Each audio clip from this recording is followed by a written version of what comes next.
kusema kutakuwa na furaha, kutakuwa na jambo ambalo litakuwa ni jambo litakuwa la kiajabu, ni jambo litaleta amani katika maisha yako.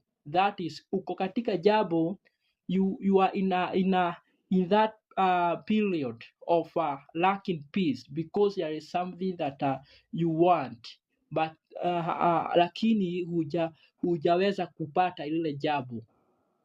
Na ukiwa katika kung'ang'ana, katika kupigania ili ufike katika ile baraka, kuna kuwaga na mambo mazito. Kuna mahali mtu anafikaga, anasikia ya kwamba I have given up now, I can't continue fighting for this thing.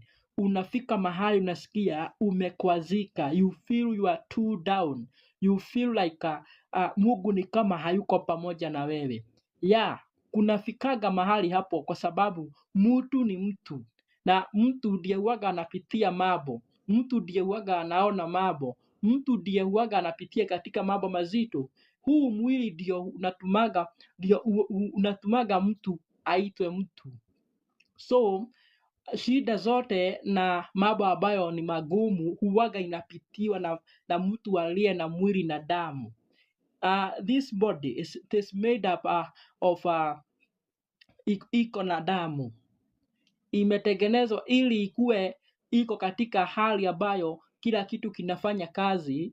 Ni damu inatumika, ni damu yenye inatumika kwa mwili, na mtu akikosa damu inakuwaga ni wasi sana. So mtu ambaye aliye na mwili na damu ni lazima atapitia katika mambo mazito, ni lazima ataona na atatamani, ni lazima pengine ukienda hivyo uone gari mzuri, ni lazima utatamani.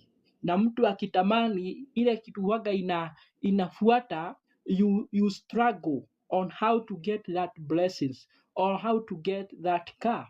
So you struggle, you pray, you sacrifice yourself, you offer yourself to God, you pray for that blessings until you say that God has heard my prayer, that God has